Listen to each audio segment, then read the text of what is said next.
Even in like نہ صرف مغرب کے مقابلے میں جہاں پر ریڈنگ پڑھنے کا ابھی بھی بہت زیادہ رواج ہے، بیکاز میں ہر ہفتے کم از کم 3-4 دفعہ لارج بک سٹورز جو ہیں بارنز اینڈ نوبل جاتا ہوں، اور میں دیکھتا ہوں کہ کس طرح میں اگر 3 گھنٹے وہاں بیٹھتا ہوں، سینکڑوں لوگ آتے ہیں، کتابیں خریدتے بھی ہیں، وہاں بیٹھ کے پڑھتے بھی ہیں، خاموشی سے پڑھتے ہیں، پن ڈراپ سائلنس ہوتا ہے.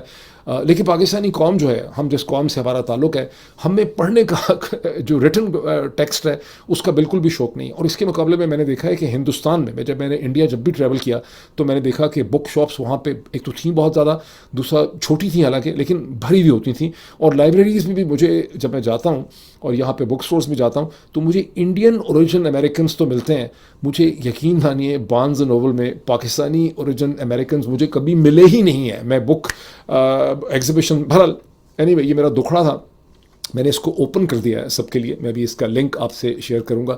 میں نے اس کو لکھنے میں بے انتہا محنت کی ہے. میں نے اس میں کچھ ایسے کنکلوژنز آپ کے ساتھ شیئر کیے ہیں جو اس سے پہلے آپ کو کہیں بھی نہیں ملیں گے. میں نے اس میں بہت ڈیٹیل سے یہ ایکسپلین کیا ہے کہ کیسے جو سنی علماء رہے ہیں 9th سینچری سے لے کے تقریباً 18ویں صدی تک، انہوں نے امام حسین کی جو واقعہ کربلا ہے اور امام حسین کی جو شہادت ہے اسے انہوں نے اور طرح سے دیکھا. انہوں نے اس کو اسٹیٹ کے لینس سے دیکھا، اسے انہوں نے اسٹیبلٹی کے لینس سے دیکھا، اسے انہوں نے بغاوت کے لینس سے دیکھا، اسے انہوں نے یزید کی مجبوری کے لینس سے دیکھا. لیکن کیسے اس نیریٹو کو ساؤتھ ایشین اوریجن کے جو اسکالرز ہیں انہوں نے 18ویں صدی سے شاہ ولی اللہ نے، اس کے بعد شبلی نعمانی نے، اس کے بعد شاعر مشرق علامہ اقبال نے، اس کے بعد مولانا مودودی نے، مولانا مودودی کے بعد ڈاکٹر اسرار نے اس پورے نیریٹو کو ٹرن اراؤنڈ کیا اور ایک نیا گلوبل نیریٹو ہندوستانی اوریجن مسلمان اسکالرز نے پیدا کیا، جسے بعد میں نیلسن مینڈیلا نے بھی اسے فیل کیا. اور اس پوری کی پوری جو یہ واقعہ کربلا کو دیکھنے کا انداز اگر بدلا ہے تو وہ بیسکلی مسلم سنی اسکالرس نے ساؤتھ ایشیا کے اسے بدلا. میں نے بڑی اس پہ ریسرچ کی ہے، میں چاہتا ہوں کہ آپ اسے دیکھیں، اس پہ کامنٹ کریں. آپ اس سے ڈس ایگری کرتے ہیں ڈس ایگری کریں، اس پہ کامنٹ کریں، اس پہ کامنٹ تو کریں، اسے کوئی پڑھے تو صحیح آخر. اب میرے پاس ڈیولپمنٹس تو بہت سی ہیں، لیکن میں بڑی خوشی سے یہ اعلان کرنا چاہتا ہوں کہ پاکستان کے جو ریاستی ادارے ہیں وہ اس نتیجے پہ پہنچے ہیں کہ بہت جلدی ہندوستان تباہ ہو جائے گا. ہندوستان جو ہے وہ ڈس انٹیگریٹ ہونے والا ہے، بیکاز ہندوستان کی جو مختلف ریاستیں اور اسٹیٹس ہیں، پتہ نہیں 29 ہیں یا 28 ہیں، ان کا آپس میں کوئی ریلیشن شپ نہیں ہے. ہندوستان کے سوشو اکنامک مسائل جو ہیں وہ بہت زیادہ بڑھ چکے ہیں، سوشل انکمپیٹیبلٹی ہے، اکنامک ماڈل فیل ہو رہا ہے، دنیا ہندوستان کو سیریسلی نہیں لے رہی. ہندوستان جو ہے وہ ایک ان انوائبل ماڈل میں. یہ کہاں سے پتہ چلا ہے؟ یہ اسٹریٹکوم بیورو ہے، یہ بڑا ایک سیریس قسم کا اسے کہتے ہیں پاکستانی اسٹیبلشمنٹ کا ادارہ ہے، اور اس میں یہ انہوں نے کچھ گھنٹے پہلے یہ دعویٰ کیا. اب یہ لگنے میں تو آپ کو ہو سکتا ہے آپ کو لگ رہا ہو کہ کسی نے نان سیریس قسم کی حرکت کی ہے، لیکن یہ وہ ٹویٹر کے اوپر ہینڈل ہے، یہ پلیٹ فارم ہے اسٹریٹکوم بیورو جو آپ کے سامنے میں نے کھولا ہوا ہے، جسے دنیا بھر میں وہ لوگ جو پاکستان کی ملٹری اسٹیبلشمنٹ کی باتوں کو، ان کے پوائنٹ آف ویو کو، ان کی خبروں کو، ان کے پرسپیکٹیو کو سمجھنا چاہتے ہیں، جس میں آپ کو امریکن جرنلسٹ بھی ملیں گے، وہ اسٹریٹکوم بیورو کو فالو کرتے ہیں. اچھا اب دیکھیں لکھا کیا ہے. Today, a significant background security-specific briefing was held in Rawalpindi. The briefing was attended by all senior-level journalists and major social media news and defense outlets. ٹھیک، یعنی انہوں نے پورے میڈیا کو وہاں بلایا ہے، اس میں سوشل میڈیا کے بھی لوگوں کو بلایا ہے، کالمنسٹ کو بلایا ہے، پرنٹ میڈیا کے بلایا، ان کو آ کے انہوں نے یہ briefing دی. کس نے، کون سے جنرل صاحب تھے یہ نہیں بتایا گیا. The topic of the briefing was surprisingly different from the conventionally set agendas and did not include internal security, political and diplomatic discourse or institutional issues. The entire briefing was focused on India and its hegemonic designs across the region. اچھا اب اس کے نیچے لوگوں نے comments بھی بہت سے کیے ہوئے ہیں، اس کے نیچے پاکستانیوں نے کامنٹ کیے ہوئے ہیں. I'm sorry، مجھے تو یہ بہت عجیب لگ رہی ہے بات کہ پاکستان کا ایک رسپانسبل ادارہ پنڈی کے اندر اس قسم کی بریفنگ کر سکتا ہے.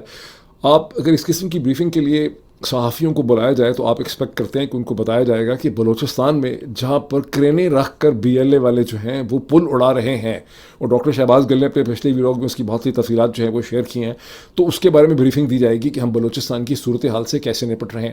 یا ان کو بتایا جائے گا کہ آزاد کشمیر کے اندر جوائنٹ عوامی ایکشن کمیٹی جو ہے JAC کے ہم نے لیڈرز کو پکڑ لیا ہے، یہ ہندوستان کی سازش تھی، یہ صہیونی سازش تھی پاکستان کے خلاف، اب ہم آزاد کشمیر کے مستقبل کے حوالے سے کیا فیصلے کرنے والے ہیں.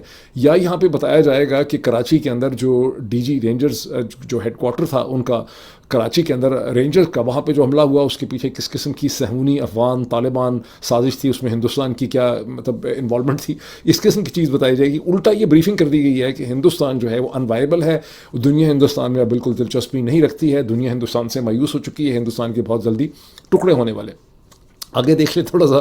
دا briefing focus on the reality that India is a field and enviable state. اگر اس سے پہلے آپ کو یہ شک ہو رہا ہو, میں پڑھ اس لیے رہا ہوں کہ ہو سکتا ہے کہ آپ کو یہ شک ہو کہ ڈاکٹر موہت پیزادہ جو ہے وہ پاگل ہو گیا ہے, بھنگ پی کے آیا ہے, اس نے نشہ کیا ہوا ہے, ہیروئن ہے یا کوئی اور کوکین شوکین کا اس نے سوٹا لگایا ہے. لیکن ادھر دیکھیں آپ, the briefing focus on the reality that India is a field and enviable state and is destined to disintegrate into smaller states at any moment with unreconcilable differences in the basic social structure, population, constitutional makeup, and the politico-saffronization of its defense forces. Pakistan will lead the region's nations against India's hegemonic designs and delusions. یہ مطلب میں نے پڑھ کے آپ کو سنا دیا سارا, اس کے نیچے ڈسکشن ہے, آپ جائیں اس میں پارٹیسپیٹ کریں, آپ دیکھیں کہ یہ تھنکنگ جو ہے یہ کہاں سے آ رہی ہے. بہرحال یہ جہاں کہیں سے بھی تھنکنگ آ رہی ہے, نیچے ہندوستان کا انہوں نے نقشہ لگایا اور بتایا کہ ہندوستان ڈسنٹیگریٹ کر رہا ہے اور پاکستان جو ہے وہ بہت جلدی اس ریجن میں لیڈ کرے گا اور تمام سیکیورٹی پرووائڈ کرے گا. یہ اگر آپ کو شک ہے کہ میں اسٹریٹکوم بیورو کو یہ کوئی کامیڈی شو ہے تو نہیں ہے, یہ آپ دیکھیں کہ یہ اوپن سورس انٹیلیجنس کا پلیٹ فارم ہے. Strategic communication covering national security policy and defence news, weapons, international threat matrix, diplomacy in war, اور اس کے تقریباً 1 لاکھ اس کے فالوورز ہیں. آپ اس میں دیکھیں, اس کو مہلکہ سمدانی فالو کرتی ہیں, ایسے اور بڑے لوگ جو ہیں وہ فالو کرتے ہیں. یہ ایک سیریس پلیٹ فارم ہے. یہ کیسے انہوں نے یہ کنکلوژن کر لیا خدا بہتر جانتا ہے, لیکن یہ کنکلوژن ان کا کتنا ایک غلط ہے اس کا آپ اندازہ اس چیز سے لگائیں کہ گزشتہ 24 گھنٹے میں 3 دن کے لیے جاپان کی جو فورن منسٹر ہیں تاناکے جو ہیں تاکیشی جو ہیں وہ ہندوستان میں موجود ہیں. اور ہندوستان اور جاپان, ذہن میں رکھیے کہ دنیا کی جو 5 بڑی اکانومیز ہیں ان میں ہندوستان بھی آتا ہے. میرا خیال ہندوستان اس وقت 3rd ہے, یہ 4th ہے. جاپان شاید سب سے, یونائٹڈ اسٹیٹس, پھر چائنا, اس کے بعد جاپان, اس کے بعد پھر انڈیا ہی ہے میرا خیال ہے اس کے بعد, یا پھر جرمنی. بہرحال 5 جو بڑی اکانومیز ہیں اس میں ہندوستان اور جاپان کا شمار ہوتا ہے. اور جاپان کی پرائم منسٹر ہندوستان میں موجود ہیں 3 دن کے لیے, جہاں انہوں نے یہ MOUs اور یہ ایگریمنٹ سائن کیے ہیں. 3 ایریاز, بہت سے ایریاز ہیں لیکن 3 ایریاز اس کے پرنسپل ہیں. آرٹیفیشیل انٹیلیجنس, اس میں جوائنٹ کو پروڈکشن کی جائے گی ڈیفنس کی بھی. پہلی دفعہ ہو رہا ہے کہ جاپان اور ہندوستان میں جوائنٹ کو پروڈکشن ہوگی ڈیفنس میٹرز میں. بہرحال کوپریشن ہے آرٹیفیشیل انٹیلیجنس میں, میٹلز میں, دھات میں, اور انرجی ایریاز کے اندر آفٹر مودی تاکیشی ٹاکس. اور اس میں جاپان نے کمٹ کیا تقریباً $61 بلین کی انویسٹمنٹس جو ہیں وہ کریں گے ہندوستان میں. ابھی ان کا بائیلیٹرل ٹریڈ جو ہے وہ کم ہے, پرابلی اتنا زیادہ نہیں ہے جتنا ہونا چاہیے, غالباً $30 بلین سے کم ہے, لیکن اس کو جو ہے وہ بڑھایا جائے. یہ تو ایک چیز ہو گئی. اسٹریٹ کام آپ کو بتا رہا ہے کہ ہندوستان آئسولیٹڈ ہے, ڈسٹرائے ہونے والا ہے. یہ جو ہیڈ لائن میں آپ کو دکھانے لگا ہوں, یہ پاکستان کا جو اخبار ہے, یہ دیکھ لیں آپ, یہ ایکسپریس ٹریبیون ہے, پاکستانی اخبار, اشتہار بہت زیادہ ہیں. یہ دیکھ, یہ اس میں یہ ایکسپریس ٹریبیون میں خبر لگی ہے کہ اسٹریٹ کام والے, یہ GHQ والے جنہوں نے پاکستان کے میڈیا کو بریفنگ دی ہے کہ ہندوستان آئسولیٹڈ ہے, وہ یہی ہیڈ لائن دیکھ لیتے. آج ہی کا اخبار لگا ہوا ہے, یہ جولائی 2 تھا جو گزر گیا. دین UAE's IHC جو انٹرنیشنل ہولڈنگ کمپنی ہے, India's Adani group plan $11.5 billion aluminium project. یہ ٹنگ ٹویسٹر ورڈ ہے میرے لیے, ایلومینیم پروجیکٹ ان اوڈیشہ. یہ حالات یہ ہیں کہ اوڈیشہ کی جو اسٹیٹ ہے اس کے درمیان اور متحدہ عرب امارات کی جو پرنسپل IHC کمپنی ہے انویسٹمنٹ کی, ان کے اڈانی گروپ کے درمیان میں اسٹیٹ کے لیول پہ یہ ایگریمنٹ ہوا ہے, جہاں $11.5 بلین ایلومینیم پروجیکٹ میں ہوں گے, بیکاز یہ اسٹیٹ باکسائٹ میں جو ہے وہ بہت زیادہ رچ ہے. Abu Dhabi's international holding company plans to invest $11.5 billion in an integrated aluminium project in the eastern Indian state of Odisha through a joint venture with India's Adani Group, a state official said on Thursday, in what would be the country's largest foreign investment in the metal sector. ادھر یہ 2 میں نے آپ کو خبریں بتا دی ہیں. وہاں ہماری ملٹری جو ہے وہ انہوں نے صحافیوں کو بلا کے بتایا ہے آج ہی کے دن میں کہ ہندوستان ڈسنٹیگریٹ ہونے والا ہے, وہاں دنیا اس سے مایوس ہو چکی ہے, ان کے پاس کوئی ویژن نہیں ہے, اور پاکستان اس ریجن میں یہ آئی ڈونٹ نو یہ کہاں سے یہ انالیسس لے کے آ رہے ہیں اور کیا سونگ رہے ہیں, اللہ ہمارے حال پہ رحم کرے. بہرحال اب میں تھوڑا سا آؤں اور چیزوں کی طرف. اس ہیڈ لائن کو آپ دیکھیں, اس سے پہلے میں آپ کو تھوڑا سا یہ بتاؤں کہ ایران اور امریکہ کے درمیان میں قطر میں دوحہ میں جو بات چیت ہوئی, 2 دن انڈائریکٹ بات چیت ہوئی ہے, جس میں قطری آفیشلز نے, کہتے ہیں پاکستانی آفیشلز نے بھی, دونوں کے درمیان میڈیٹ کیا ہے. یعنی امریکنس نے اور ایرانینس نے ڈائریکٹ بات چیت نہیں کی ہے، اور ایران کے ڈپٹی فارن منسٹر کاظم غریب آبادی جو ہیں یہ اس ڈیلیگیشن کو لیڈ کر رہے تھے. امریکن سائڈ سے پریزیڈنٹ کے داماد جیریڈ کشنر اور پریزیڈنٹ کے اسپیشل جو مندوب ہیں مشرق وسطیٰ کے لیے اسٹیو وٹکاف جو ہیں وہ اس پوری نیگوسیشن کو لیڈ کر رہے تھے. 2 دن یہ نیگوسیشن ہوتی رہی ہے. اس کا کوئی بھی دونوں سائڈز بتا نہیں سکیں کہ اس کا کوئی کنکریٹ آؤٹ کم جو ہے وہ کیا نکلا ہے. اس میں کسی بڑے ایشو کے اوپر بات نہیں ہوئی. امریکن سائڈز بار بار کہتی ہیں کہ نیوکلیر ایشو بہت بڑا ہے. ایرانین سائڈ نے اپنا انٹرسٹ رکھا ہے صرف 2 چیزوں کے اوپر، اسٹریٹ آف ہرمز کے اوپر جو ظاہر ہے اس وقت امریکنس کا بھی انٹرسٹ تھا، اور دوسرا یہ ہے کہ ایران کے جو فنڈز فروزن ہیں ان کی ریلیز میں. اس کا ایک آؤٹ کم یہ نکلا ہے کہ اپیرنٹلی لگ رہا ہے کہ جو $6 بلین، پہلے کہا گیا تھا کہ $12 بلین میں سے $6 بلین جو ہیں وہ قطر ریلیز کرے گا. اب قطر شاید $3 بلین جو ہیں وہ ایران کو ریلیز کر رہا ہے. ان ایڈیشن یہ ہے کہ اسٹریٹ آف ہارمز پہ ایران بزد ہے کہ جولائی کی 18 تاریخ جب میرا خیال ہے ان کا یہ ایگریمنٹ 60 ڈیز کا ختم ہو جائے گا، اس کے بعد وہ عمان کے ساتھ مل کے، عمان ملے نہ ملے، ان کے ایرانینز یہ کہتے ہیں کہ ہم نے اس کے اوپر ایک فیس جو ہے وہ لینی ہے. نام اس کو کچھ بھی دے دیں، اس کو ٹول کہہ دیں، اس کو ریونیو کہہ دیں، اس کو فیسیلیٹیشن فی کہہ دیں، اس کو ٹوائلٹ استعمال کرنے کی فی کہہ دیں، اس کو کچھ کر دیں، انہوں نے فی جو ہے اس کے اوپر ضرور لینی. لیکن اس کا جو پازیٹیو آؤٹ کم ہے وہ یہ ہے کہ امریکہ کے صدر نے اس کے بعد یہ اسٹیٹمنٹ دی ہے. انہوں نے کہا ہے کہ they have come a long way around, مطلب ایران نے ہم تک آنے کے لیے، یہ چیزوں کو بہتر کرنے میں ایران نے اپنی پوزیشن میں بہت دور تک وہ آئے ہیں، بہت فلیکسیبلٹی انہوں نے شو کی ہے، بہت پروگرس ہوئی ہے. اس کے نتیجے میں ایک بار پھر آئل پرائسز جو ہیں وہ نیچے گر گئیں. امریکہ میں ایسے اینالسٹ کی کوئی کمی نہیں ہے جو مسلسل یہ کہہ رہے ہیں کہ ڈونلڈ ٹرمپ صرف وقت گزار رہے ہیں اور وہ اصل میں ایران کے اوپر ایک حملہ کرنے کی کوشش کر رہے ہیں. وہ صرف چاہ رہے ہیں کہ انٹرنیشنل آئل ریزروز میں اضافہ ہو جائے، صورتحال بہتر ہو جائے، اسرائیل کے الیکشن ہو جائیں، اس طرح کی باتیں ہیں. اس میں پروفیسر رابرٹ پیپ بھی اس میں شامل ہو گئے ہیں. پہلے تو ایک چینی ایک ہے جو اپنے آپ کو پروفیسر کہتا ہے، وہ ہے میتھس کا ٹیچر ہے، اسکول میں پڑھاتا تھا، اس کو پروفیسر پتہ نہیں کس نے ڈکلیئر کر دیا. بہر وہ بھی مسلسل یہ بتا رہا ہے کہ امریکہ جو ہے وہ حملے کی تیاری کر رہا ہے. مجھے ویسے مشکل لگ رہا ہے جتنی زیادہ ڈفرینٹ قسم کی انفارمیشن میرے سامنے آ رہی ہے، فورن پالیسی سے، فورن افیئر سے، نیو یارک ٹائمز سے، واشنگٹن پوسٹ سے، حارت سے، مجھے کہ لگ نہیں رہا کہ امریکہ کے اندر کوئی ولنگنس پائی جاتی ہے. اسرائیل کے اندر ضرور پائی جاتی ہے، زائنسٹ لابی میں ضرور پائی جاتی ہے، لیکن امریکہ کے سسٹم کے اندر کیا دوبارہ ایران کے اوپر حملہ کرنے کی ولنگنس جو ہے وہ پائی جاتی ہے؟ کیا دوبارہ کیس ایسا بنایا جا سکے گا؟ ایٹ دا مومنٹ مجھے نہیں لگتا. لیکن پروگرس جو ہے ہو رہی ہے. اب چونکہ اس وقت امام علی خامنہ کی رسومات جو ہیں for reasons best known to Iranians, انہوں نے ان رسومات کا آغاز 4 جولائی سے کر دیا. 4 جولائی امریکہ کا انڈیپینڈنس ڈے تھا اور وہاں پر انہوں نے اس کی رسومات کا آغاز کیا. تو اس کی 4-5 دن جاری رہیں گی اور 9 کہتے ہیں جولائی کو یہ ختم ہوں گی، اور اس کے بعد امریکہ اور ایران کے درمیان میں ایک اور راؤنڈ ہوگا. وہ کہاں ہوگا؟ وہ بھی لگتا ہے دوحہ کے اندر ہی ہوگا. پاکستانیوں کی بڑی کوشش ہوتی کہ اسلام آباد میں بھی کچھ ہو جائے، لیکن وہاں پہ ایسا کچھ نہیں ہو رہا. یہ تو میں نے آپ کو بتایا. اب یہ جو میں آپ کے سامنے ہیڈ لائن میں نے آپ کو بیک گراؤنڈ دے دیا بیکاز یہ ایک اپڈیٹ تھا. اس کو دیکھیں، یہ نیو یارک ٹائمز کی ہیڈ لائن ہے، یہ بھی پچھلے 24 گھنٹے میں یہ سٹوری چھپی ہے. How the Iran war ignited a clash between Trump and the Saudi crown prince. Crown Prince Mohammed bin Salman pressed President Trump earlier to cripple Iran, but Iran asserted its power.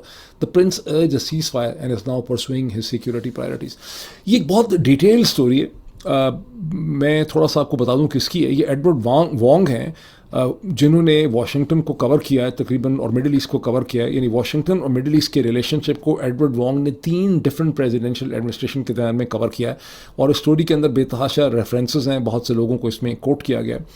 یہ بتاتی ہے کہ جب 5ویں مہینے میں مئی میں، آج سے آپ کہہ لیں کہ کچھ ہفتے پہلے، امریکہ نے ایک آپریشن فریڈم کا آغاز کیا تھا، اور اس وقت سعودی عرب نے اپنے بیسز کو استعمال کرنے سے منع کر دیا تھا، روک دیا تھا. یہ سٹوری یہ بتاتی ہے کہ ڈونلڈ ٹرمپ کے لیے اور امریکن ملٹری کے لیے اور ڈونلڈ ٹرمپ کی ٹیم کے لیے یہ کتنا بڑا شاکر تھا. مطلب ان کو ایک جھٹکا لگا. وہ یہ ایکسپیکٹ نہیں کرتے تھے کہ سعودی عرب جس کے ساتھ ان کا 60-70 کہتے ہیں کہ 1940 کے بعد سے ایک اسپیشل ریلیشن شپ ہے، تو آپ کہہ سکتے ہیں کہ تقریباً 80 برس کا اسپیشل ریلیشن شپ ہے، اور اس پہ دونوں سائڈز نے بہت انویسٹ کیا ہوا تھا. تو یہ کیسے ممکن ہے کہ سعودی عرب نے اپنے بیسز سے منع کر دیا اور انہوں نے اس پورے آپریشن کی مخالفت کی؟ اب یہ چیز ہم پہلے جانتے تھے، اسے ہم پہلے ڈسکس کر چکے ہیں، لیکن اسے اگر آپ پڑھنا چاہیں، جو آپ لوگ جو سمجھنا چاہتے ہیں بیک گراؤنڈ کو، اسے ضرور دیکھیں، بیکاز یہ اسٹوری ایکسپلین کرتی ہے کہ سعودی اسٹیبلشمنٹ نے اور کراؤن پرنس محمد بن سلمان، جن کے اوپر امریکنس نے، اسٹیو وٹکاف نے، جیرڈ کشنر نے، وائس پریزیڈنٹ نے، سیکرٹری ڈیفنس نے، اور پتہ نہیں کس کس طریقے سے انہیں کنونس کرنے کی کوشش کی، لیکن کراؤن پرنس محمد بن سلمان بضد تھے کہ ہم نے یہ اس جنگ کے اگلے حصے کا ہم نے حصہ جو ہے اس کا ہم نہیں بننا. اور اس کی وجہ یہ تھی کہ سعودی اسٹیبلشمنٹ نے کنکلوڈ کیا کہ امریکنس کے پاس کیپیسٹی ہی نہیں ہے، کیپیبلٹی ہی نہیں ہے ان کو ڈیفینڈ کرنے کی اگینسٹ ایرانز اٹیک. اور اب دوبارہ ہم اس کا حصہ بنیں گے تو ایران اگر جو ہم پہ حملہ کرے گا، یہ خود تو بچ جائیں گے، لیکن ایران جو ہے وہ ہمارا بہت زیادہ نقصان کر دے گا. اور ان کا سارا پرسپیکٹو جو ہے کراؤن پرنس کا اور ان کی ٹیم کا، وہ یہاں سے چینج ہو گیا. میں نے آپ کو کئی ویلاگس میں بتایا کہ میں دیکھتا ہوں کہ ٹویٹر کے اوپر جو سعودی اینالسٹ ہیں وہ سافٹ پوزیشن لے رہے ہیں ایران کے اوپر. اس کا یہ مطلب نہیں ہے کہ بہت پرو ایران ہو گئے ہیں، کہ اس کی محبت میں گرفتار ہو گئے ہیں، لیکن ان کی پوزیشن میں اور متحدہ عرب امارات کی پوزیشن میں، یہ کویت کی پوزیشن میں، یہ بحرین کی پوزیشن میں ہمیں ایک واضح فرق نظر آتا ہے. یہ سٹوری آپ کو ایکسپلین کرتی ہے کہ کیسے Saudis have rethink about the whole regional thing. اب اس کا کیا نتیجہ نکلے گا کہ پاکستان کی سائڈ سے ایک سٹوری چھپے گی یا بھی آپ کو واٹس ایپ پہ ایک میسج آئے گا، وہ یہ ہوگا کہ جناب دراصل فیلڈ مارشل عاصم منیر صاحب جو ہیں انہوں نے کراؤن پرنس محمد بن سلمان کو سمجھایا ہے کہ سر آپ ایسا کریں کہ ہم اور آپ مل کے ریجن کا سنبھال لیتے ہیں، ہم آپ کے ساتھ ہیں، ہم نیوکلیر وغیرہ ہیں، سب کچھ ہے، اور امریکہ کو چھوڑیں. اس طرح کی سٹوری ابھی ہو سکتا ہے پاکستان میں لوگوں کو کنونس بھی یہ کر لیں گے کہ ایسا ہی ہے. لیکن میرا یہ خیال ہے کہ سعودی اسٹیبلشمنٹ جو ہے وہ بذات خود بہت میچور ہے. میں سمجھتا ہوں سعودیز بہت انٹیلیجنٹ ہیں، ان کی جو اسٹیبلشمنٹ ہے ان کا ایک اسٹریٹجک ویو ہے. وہ یہ سمجھتے تھے، اور یہ ایکسپلین کرتی ہے کہ وہ شروع میں چاہتے تھے کہ ایران کو اسٹرائک کیا جائے، لیکن اس جنگ کے چند ہفتوں کے اندر انہوں نے یہ اندازہ لگایا کہ امریکنس کے پاس اس قسم کی کیپیسٹی نہیں ہے کہ وہ کچھ کر سکیں ایران کے ساتھ جو کبھی انہوں نے سوچا تھا یا سعودیز نے سوچا تھا. تو بڑی انٹرسٹنگ اسٹوری ہے، اس کو آپ پڑھ سکتے ہیں. اب ایک اور میں آپ کو چیز دکھاؤں جس کو دیکھ کے 14 طبق روشن ہو جاتے ہیں. یہ بھی اسٹوری نیو یارک ٹائمز کی میرا خیال ہے ایک دن پہلے کی ہے، یہ بھی لیٹسٹ ہے. یہ story U S officials believed Israel was plotting to kill Iranian negotiators. Any Israeli attempt to kill Abbas Araghchi, the foreign minister, or Mohammad Ghalibaf, the parliament speaker, would have derailed peace talks, American officials feared. یہ story یہ بتاتی ہے کہ American intelligence نے یہ determination کی March, April, مئی، جون کے درمیان میں کہ اسرائیلیز جو ہیں وہ یہ چاہتے ہیں، اور ان کا ایک پلان ہے کہ وہ ایران کے فورن منسٹر عباس ارغچی کو اور ان کے جو پارلیمنٹ کے اسپیکر ہیں محمد غلیباف کو قتل کر دینا چاہتے ہیں، اور ایرانیز اور اسرائیلیز نے اس کی تیاری کر رکھی. امریکنز نے ان کو خود بھی وارن کیا، اور پھر امریکنز نے اس اسٹوری میں یہ ہے کہ کم از کم انہوں نے پاکستانیز کو اور کو بھی کہا کہ آپ بھی ان کو وارن کریں. پاکستانی سائڈ تو اسٹوری ویسے یہ تھی کہ پاکستانیوں نے کہا ہے کہ عاصم منیر کو مارنے کا پلان تھا، جنرل عاصم منیر کو، اور پھر پاکستانیوں نے یہ کہا. یہ تو بھی انہوں نے سوئٹزرلینڈ کے کانٹیکس میں تھی، اس میں اس کا کوئی مینشن نہیں، اس میں کوئی ذکر نہیں ہے. یہ بات ہو رہی ہے مارچ کی، اپریل کی، مئی کی، اس میں سوئٹزرلینڈ کا ذکر نہیں ہے. لیکن پاکستانی اسٹوری یہ تھی کہ جنرل عاصم منیر کو قتل کرنے کا پلان تھا اسرائیلیز کا. استاد بیچارے شہباز شریف کو مفت میں مار دینا چاہتے، بیچارے نے کچھ کیا ہی نہیں زندگی میں، اسے مار دینا چاہتے ہیں. تو لیکن یہ پاکستانیوں نے کہا کہ ہم تو آپ کو صفحہ ہستی سے مٹا دیں گے، اور پھر اسرائیلی ڈر گئے، مطلب بہت برے ان کے حالات ہو گئے. لیکن یہ سٹوری اس طرف نہیں جاتی. یہ سٹوری بتاتی ہے کہ ایرانین نیگوشیٹرز کو مارنے کا پلان تھا، اور امریکنس نے اسرائیلیز کو بھی وارن کیا، اور انہوں نے ایرانینز کو بھی خبردار کیا تھرو پاکستانیز. ایرانینز کو پاکستانیز اور قطریز کے ذریعے خبردار کیا کہ اس قسم کا پلان ایگزسٹ کرتا ہے. اور اس میں بہت سی ڈیٹیلز ہیں کہ کیسے عباس ارغچی اور غالباف جو پاکستان گئے تھے جے ڈی وینس سے ملنے کے لیے، تو واپسی پہ ان کو شارٹ لینڈنگ کرنی پڑ گئی ایران کے بارڈر میں، بیکاز خطرہ تھا کہ جہاز کو ٹارگٹ کیا جائے گا. اور اس کے بعد انہوں نے 8 گھنٹے کا سفر جو ہے وہ بائی روڈ کیا. یہ چند ایسی چیزیں ہیں جس کی طرف پروفیسر محمد مرانڈی جو ہیں وہ پہلے کچھ اس کا اشارہ کرتے بھی رہے ہیں. تو اگر آپ اس کی مزید ڈیٹیلز دیکھنا چاہیں، بہت لمبی ڈیٹیل سٹوری ہے، بے تحاشا اس میں ریفرنسز ہیں، تو آپ اس کو دیکھ سکتے ہیں. اب میں آپ کو دکھاؤں کہ پاکستان تحریک انصاف نے ایک بہت بڑا فیصلہ کیا. اب سے چند گھنٹے پہلے انہوں نے یہ فیصلہ کیا ہے، جس میں انہوں نے یہ کہا ہے کہ آزاد کشمیر کے جو الیکشن 27 جولائی کو ہو رہے ہیں، اس میں پاکستان تحریک انصاف پارٹیسپیٹ نہیں کرے گی. آپ میں سے وہ تمام لوگ جو ڈاکٹر شہباز گل کی ویڈیوز دیکھتے رہے ہیں، وہ مسلسل ایک تو میں سمجھتا ہوں کہ اس کا سہرا بھی کسی حد تک ڈاکٹر شہباز گل کو جاتا ہے، بیکاز انہوں نے بہت دہائی دی گزشتہ چند دنوں سے کہ آزاد یہ پی ٹی آئی جو ہے یہ دغا بازی کر رہی ہے، یہ فراڈ کر رہی ہے، ان کو آزاد کشمیر کے الیکشنز میں پارٹیسپیٹ نہیں کرنا چاہیے. اور پھر وہ یہ بتاتے رہے کہ کیسے پی ٹی آئی کے اندر دو دھڑے ہیں. ایک وہ دھڑا ہے جو سمجھتا ہے کہ پارٹیسپیٹ کرنا چاہیے, دوسرا دھڑا ہے کہ پارٹیسپیٹ جو ہے وہ نہیں کرنا چاہیے. بہرحال اب سے چند گھنٹے پہلے شیخ وقاص اکرم نے یہ ٹویٹ کیا جس میں انہوں نے کہا کہ ہم آزاد کشمیر کے, یہ آپ کے سامنے ہے, we stand with the people of Azad Jammu and Kashmir and will not participate in the electoral process under the current circumstances Pakistan Tehreek Insaf. اور اس میں ان کا موقف یہ ہے کہ آزاد کشمیر کے اوپر ظلم ہو رہا ہے, آزاد کشمیر کی صورتحال نازک ہے, آزاد کشمیر میں بہت سے لوگوں کی جانیں جا چکی ہیں, ہزاروں لوگ ابھی بھی باہر بیٹھے ہیں.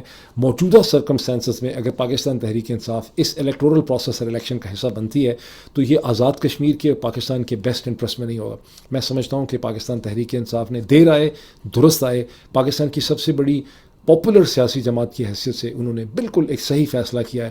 اس سٹیج پہ تو پورے پاکستان کو غور و فکر یہ کرنا چاہیے کہ پاکستان کی اسٹیبلشمنٹ آزاد کشمیر میں کرنا کیا چاہ رہی ہے, مطلب ان کے ارادے کیا ہیں. اور میں نے آپ کو کئی دفعہ کہا ہے کہ ان کا ابھی جو ایکٹ ہے وہ پوری طرح سے کلیئر ہوا نہیں ہے. ابھی ہمیں ٹھیک طرح سے پتہ نہیں ہے کہ ان کے اصل ارادے آزاد کشمیر کے حوالے سے کیا ہیں, یہ وہاں پہ کیا کرنا چاہتے ہیں. لیکن پاکستان تحریک انصاف نے بالکل صحیح فیصلہ کیا ہے. مین وال یہ ہوا ہے کہ الیکشن کمیشن جو ہے آزاد کشمیر کا, اس نے پاکستان تحریک انصاف کی جو ایک آزاد کشمیر کی ہائی کورٹ نے انہیں جو پرمیشن دی تھی کہ وہ ایک پارٹی پارٹیسپیٹ کر سکتے ہیں الیکشن میں, اس کو چیلنج کیا ہے آزاد کشمیر کے الیکشن کمیشن نے آزاد کشمیر کی سپریم کورٹ میں. لیکن آزاد کشمیر کی سپریم کورٹ نے انہیں ایک شٹ اپ کال دے دی ہے. پہلے پٹیشن لگائی ہے, اس کے بعد وہ چھٹیوں پہ کورٹ جاری ہے, وہ کہہ رہے ہیں کہ ہم اکتوبر میں واپس آ کے غالباً اس کو دوبارہ سنیں گے. اس کا مطلب ہے کہ اسٹیبلشمنٹ کی سائڈ سے, اس کا مطلب کیا ہے, اس کا مطلب ہے کہ اسٹیبلشمنٹ کی سائڈ سے اجازت ہے کہ پاکستان تحریک انصاف یا کسی دھڑے کو پروموٹ کر رہے ہوں گے کہ آپ الیکشن میں پارٹیسپیٹ کریں. لیکن اصولی طور پہ پاکستان تحریک انصاف نے فیصلہ کیا ہے کہ وہ اس الیکشن میں پارٹیسپیٹ جو ہے نہیں کریں گے. یہ انہوں نے درست فیصلہ کیا ہے. کنگریچولیشن ٹو پاکستان تحریک انصاف کے, جہاں وہ 10 میں سے 8 فیصلے غلطی کرتے ہیں وہاں انہوں نے ایک فیصلہ جو ہے وہ ٹھیک بھی کر لیا. ابھی اتنا, پھر چند گھنٹوں میں آپ سے دوبارہ ملاقات ہوتی ہے. Thank you.